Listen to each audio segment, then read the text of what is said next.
So this is Dr. T.V. Rao, Professor and Principal, DVS Institute of Technology, Kavali. So today I am going to explain regarding energy and perpetual motion machine of first kind. At the same time, today we will discuss steady flow energy equation. Okay. So first topic is energy. Energy is a property of the system. Already in thermodynamics we discussed some properties. Okay. So pressure is a property, temperature is a property, volume is a property. But work is not a property. Work is a path function. Work is not a property. But now we'll see what about energy. So energy is a property of the system. We'll see why the energy we should consider as a property. It is a property. Why we should consider energy as a property of the system? Today we'll discuss. Okay. So for that, so we are taking a cyclic process. So there is a cyclic process between 1 and 2. So a cyclic process means, so the forward process is 1A2 and the reverse process is 2B1. Then, so it constitutes a cyclic process. Okay. So first we'll take a process 1-2. So during this 1-2, during this process 1-2,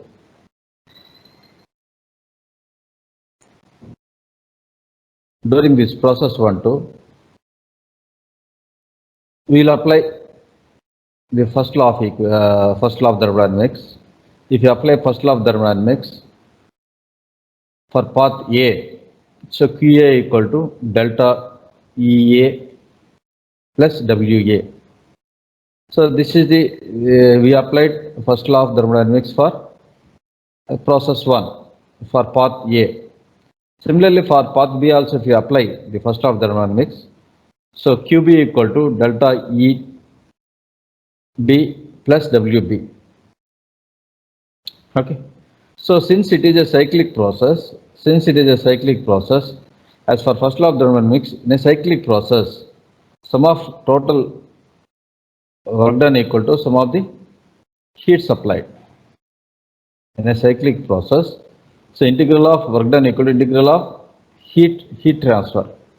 What is the sum of work done?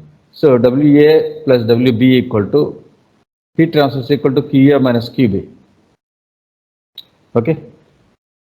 So if you're so then W A minus QA equal to QB minus W, like this. Then so this is Q minus W is nothing but delta E. So therefore delta E equal to delta EA equal to delta EB. So from this what we can understand equal to, so internal energy during path A equal to internal energy during path B. So from this derivation, what we understand equal to, so internal energy during path A equal to internal energy during path B. That means, so path A lo enta internal energy undo, enta energy change undo, ante energy change path B lo kuda undi. Similarly, if you take another cyclic process 1A2 C1, if you take another cyclic process, similarly we can derive that internal energy, the energy change in path A equal to energy change in path C. That means so change in energy during path A equal to change in energy during path B equal to change in energy during path C. Or if you take a cyclic process, the total energy equal to 0. Integral of delta E equal to 0. Okay. So that means energy is not changing with respect to path. So energy is not changing with respect to path. It is a constant in all the paths. That's why energy is not a path function. Energy is a point function. Since it is not a path function, it is a point function. If it is a point function, we can take it as a energy is a property of the system. Or integral of delta E equal to 0. That means EA minus EB equal to 0. Integral of delta E equal to 0. So if any integral equal to 0, if any integral equal to any cyclic integral equal to 0, then it is a property. For any property, for any quantity, cyclic integral of particular quantity is 0, then it is called as a property. Okay, like this, we concluded that energy is a property of the system. So energy another system yokka property. Okay. So coming to the next topic, perpetual motion of first kind. Okay, that means as for first law of thermodynamics, there is a heat transfer, there will be a work done. There is a heat transfer, so heat is converted into work done plus internal energy. That is, now this perpetual motion of first kind, it explains. So this is a perpetual motion. Actually, this concept is not real. It is a fictitious concept. This is some imaginary concept. PMM1 అనేది ఒక imaginary concept. ఇలా ఉంటే ఎలా, అలా అయితే ఇలా, this is some imagination. It's some creation and imagination. So what is that imagination concept? So PMM1 is defined as there can be no mission అంటే అలా, సో ఇలాంటి మిషన్ ఉండదు. There can be no mission which would continuously supply mechanical energy without some form of energy disappearing continuously. అంటే so energy input లేకుండా ఏ machine కంటిన్యూస్గా అవుట్పుట్ని ఇవ్వలేదు.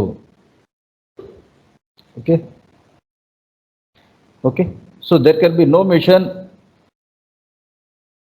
which would continuously supply mechanical energy without some form of energy disappearing continuously, without input, without లేకుండా ఏ machine కంటిన్యూస్గా అవుట్పుట్ని ఇవ్వలేదు.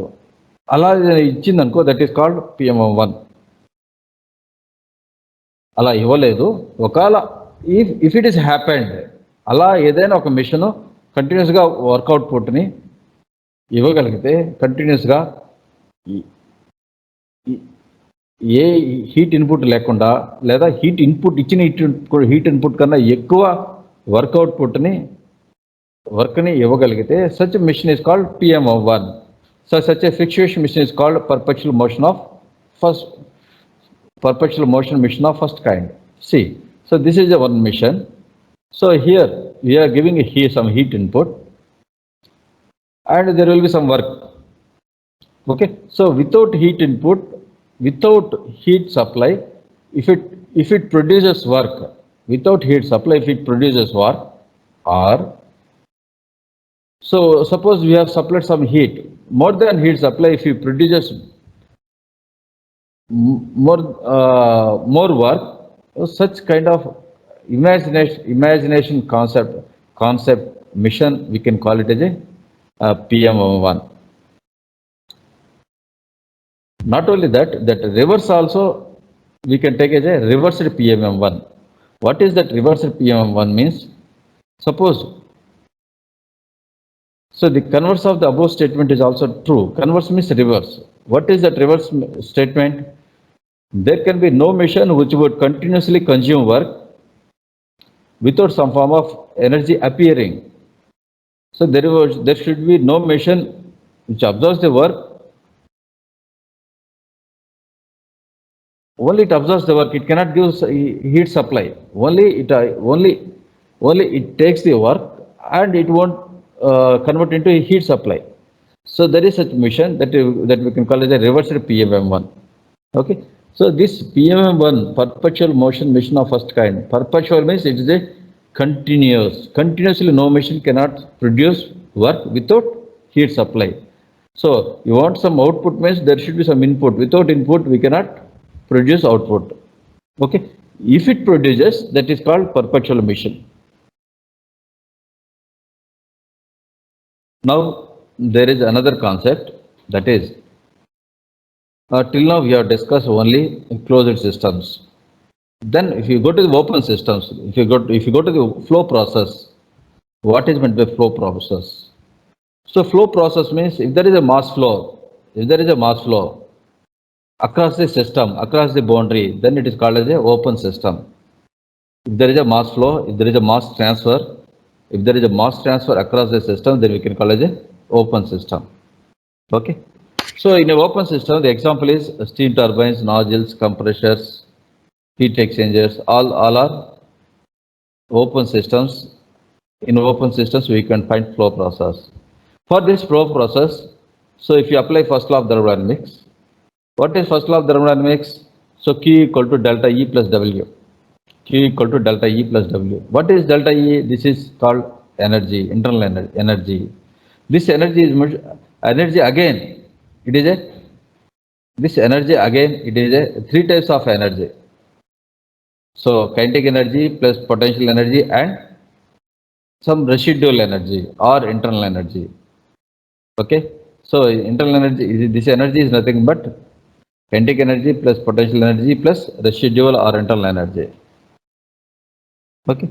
So like this, so in a open system, in a flow process, if you take energy means you have to take these three components. Okay. Now we'll see. So based on this first law of thermodynamics, how we can derive steady flow energy equation. Okay. How we can deal the flow process. So there is a system. So into this system, there is a fluid is flowing. There is some mass is flowing with velocity of initial velocity of u, with velocity of with pressure of p and velocity of with velocity of v1, okay, with internal energy of u1 with the pressure of p. Similarly, and and there is a heat supply of q, and it is leaving with internal energy of u2, pressure of p2 and velocity of v2. Okay. So this flow process, so as for mass, from conservation of mass, so input mass equal to output mass equal to m. So as for the first law of thermodynamics, if you apply for the first law of thermodynamics, so as for the energy conservation, as for energy balance, okay, input energy equal to output energy. What is input energy? Heat supply plus mass into u1 plus p1 by rho plus v1 square by 2 plus gz1. So like similarly, m into u2 plus p2 by rho plus v2 square by 2 plus gz2 plus work done. So this if you simplify, okay, dq by t plus m into, so u plus pv, this is u plus p by rho means pv. U plus pv is nothing but h plus v square by 2 plus g equal to m into h2 plus v2 square by 2 plus gz2 equal to dw by t. So this equation we can call it the steady flow energy equation. This equation we can call it as steady flow energy equation, where h equal to enthalpy. Enthalpy is nothing but u plus pv or p by rho. Okay. So using the steady flow energization, again we can simplify it as, so q minus w equal to m into h2 minus h1 plus of c2 square or v2 square minus v1 square plus g into z2 minus z1. Okay.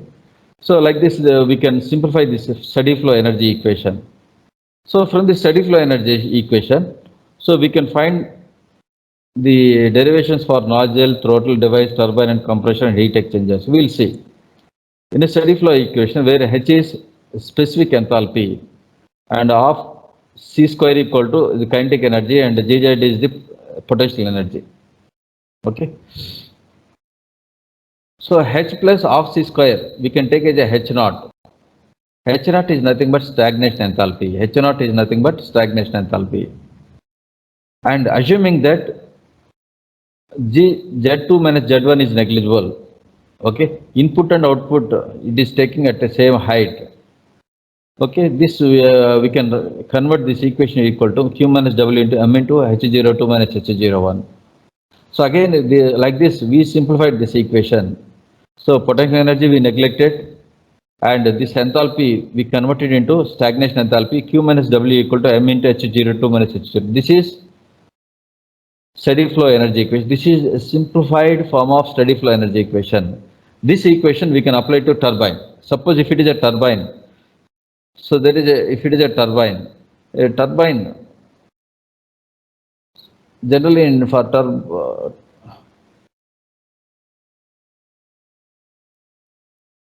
so in case of turbine, heat supply equal to 0. In case of a turbine, heat supply equal to 0. So therefore work done equal to sum into H01 minus H02. If it is a compressor, means compressor is a power absorbing machine. Compressor work done equal to minus of, since it is absorbing, we have to take minus sign, M into H02 minus H01. Turbine means H01 minus H02. Compressor means H02 minus H01. Like this, we can find out the work done with the help of a steady flow energy equation. Okay, so like this. So for steady flow process, there are using the steady flow process. So they developed different components. Those components are nozzles, diffusers, throttle devices, turbine, compression, heat exchanger. These are all devices we are using for different applications. Nozzle we are using for to increase the velocity. Diffuser we are using to reduce the velocity or increase the pressure. So throttle device we are using for expansion. That means reduction of pressure. A turbine we are using for power generation. A compressor we are using to increase the pressure. Heat exchanger we are using to heat transfer. Like this, each and every component, it had some specific application. And for these components, if you apply steady flow energy equation, what is the simplified form of steady flow energy equation for the specific component that we'll discuss in the next class? Okay, thank you.